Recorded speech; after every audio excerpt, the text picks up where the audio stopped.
learn a little bit more about this MkDocs system and how the websites are built using the Markdown files. We'll work on section 4. Switch to the presentation. So a bit of theory on how websites are built. What is a dynamic website? What's a static website? What's static content? And so on. All websites are built using these 3 core languages. So every website you go and visit through your browser are built using HTML, CSS, and JavaScript. HTML defines the structure. So what content goes in, how the content is rendered, that has to be HTML. Browsers only understand HTML. If you write in Markdown, browsers won't understand. If you write it in Word, websites, browsers don't understand. Browsers only understand HTML. CSS is for layout, what colors you are using, what fonts, what font size, where is everything laid out. All that is done using CSS. And JavaScript is a programming language for the web. So if your website does something where you click something and something opens or something changes on the website, all of the programming is done using JavaScript. So without exception, all the websites are built using these 3 technologies. There are 2 broad categories of websites. There is dynamic website and static websites. Dynamic websites are the ones that can change based on your user input. That means all the pages are not built beforehand. You do something and the page changes. How does it work? Well, you have a database, you have your users, you connect to the website. Based on what action you are taking, the database will generate an HTML and send it to you. So the content will be different for different people, and it can change dynamically based on stuff that you're doing. Well, if you go to your internet banking website, that's a dynamic website, right? It shows your account balance. It's different for everybody. How does it create that? Well, you log into your website, it connects to your database. As soon as you say, show my balance, the database will send an HTML that is showing an HTML with the content bank balance and the number. And the backend stuff is stored in the database, but what gets sent to the browser is HTML, CSS, and JavaScript. But that can change depending on what you're doing. If you go to a dashboard or a portal, if you click on something, it shows you new data. You do a query, it shows you different data. Well, you are interacting with the website. There's a JavaScript that's running. It sends a query to the database. Database sends back new HTML that gets rendered on the website.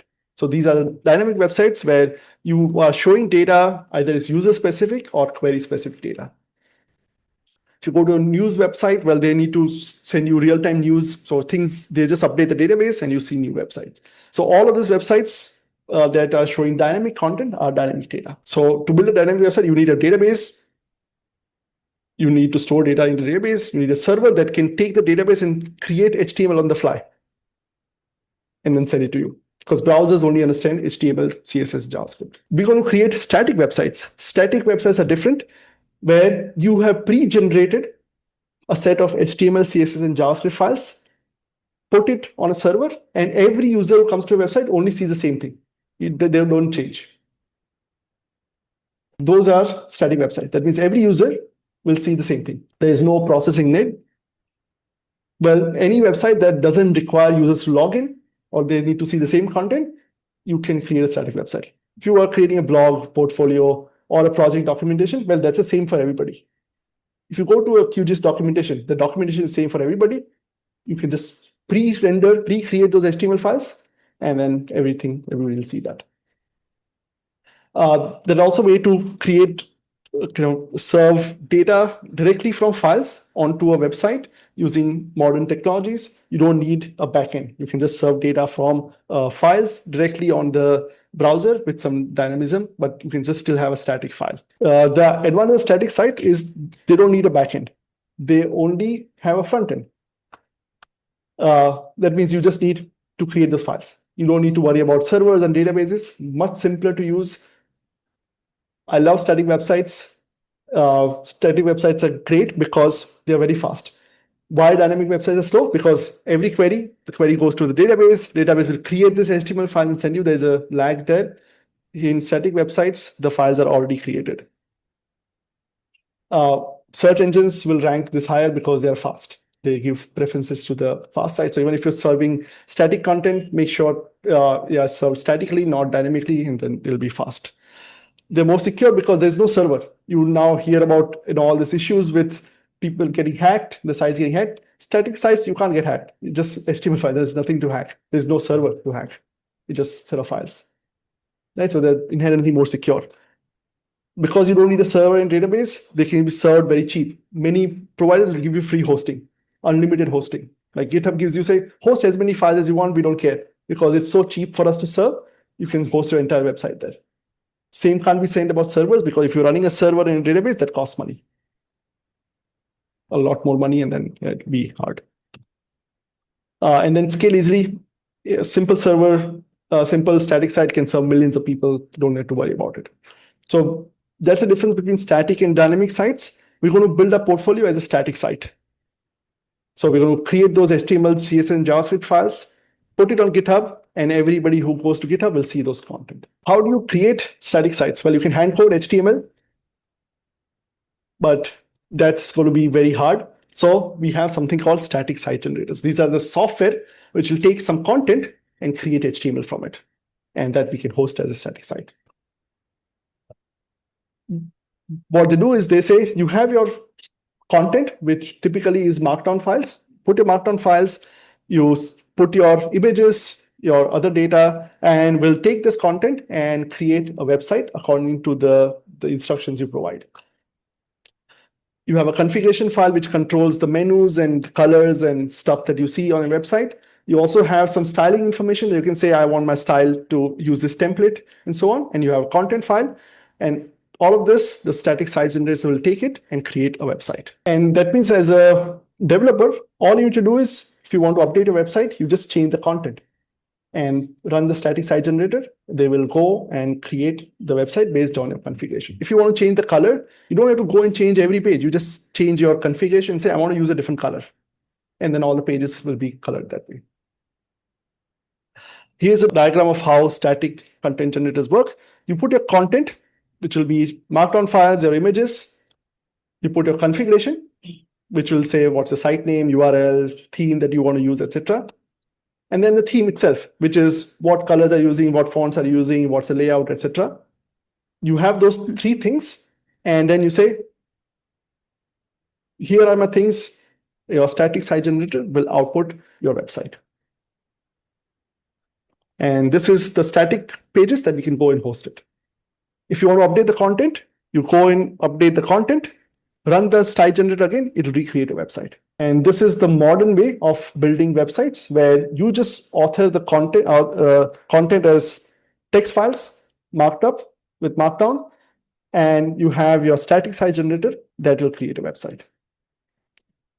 There are literally hundreds of site generators. Every different language has different projects that are available. These are just kind of tools that will take your content and generate a website. They have different capabilities. They are all written in different languages. Here are some of the more popular ones. Jekyll was created by GitHub. They wanted people to have an easy way to create websites from their GitHub repository. They created Jekyll. So that's kind of the built-in thing that GitHub offers. Hugo is currently the most popular and the most powerful one. If you go to any big company's website, they would have likely created using Hugo. That's the most flexible. If you're likely building a website for a client, Hugo is a great thing, but it's more complicated because it supports a lot more things. MkDocs, which is what we are using today, which is written in Python, and also is very popular for documentation and Python sites. So any Python projects that you see, they'll be all created using MkDocs. Sphinx is an older one, so older projects use that. If you are in the R ecosystem, a lot of people who use R, they use like Quarto because it's written in R and integrates nicely with your R Markdown and R other workflows. But again, there are many. There's a link to this website, which is listed all the popular static site generators. Every time I'm building a new website, I go and say, oh, maybe this looks interesting, and try out a new static site generator. Don't have to necessarily worry too much about it. Right now, we are using MkDocs. If you feel, oh, I feel Quarto is nice, nowadays AI tools can literally translate content from one content generator to another one. You can just say, here's my MkDocs site, convert it to a Quarto site, and it'll just do it for you. Some examples of static site generators, QGIS project, the main QGIS.org website. So if I show you this website, QGIS.org, this is a Yugo website. This is a static website created using the Yugo framework.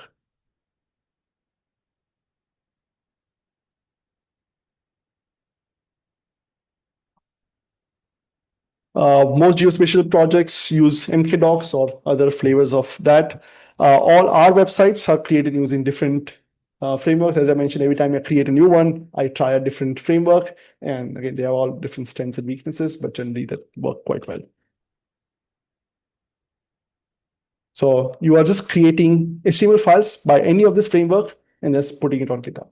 MkDocs, which we're going to use now, is a Python-based generator, so it uses Python internally. There is a configuration file called mkdocs.yml, which is your central configuration file, which is where you have all the things like your site name, your menu, and other things in one place.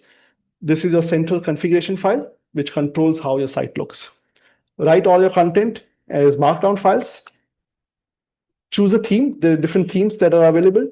We're going to use the theme called Material theme, which is the most popular MkDocs theme. So now you say, here's my configuration, here's my content, here's a theme.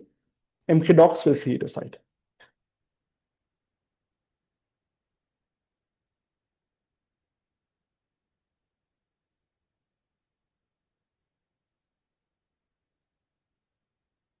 To create the website, MkDocs gives you different commands. There's a command called MkDocs build, which will just create HTML pages for you.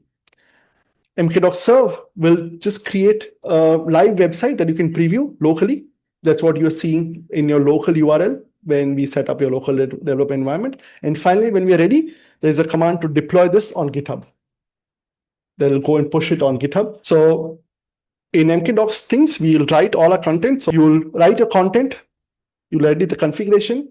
Theme you don't edit, you just say which theme you want to use, and then MkDocs will create that website for you. We are set up a local development environment, which is running this command, which will watch these files. And as soon as you make a change to this file, it'll run MkDocs and show you a preview.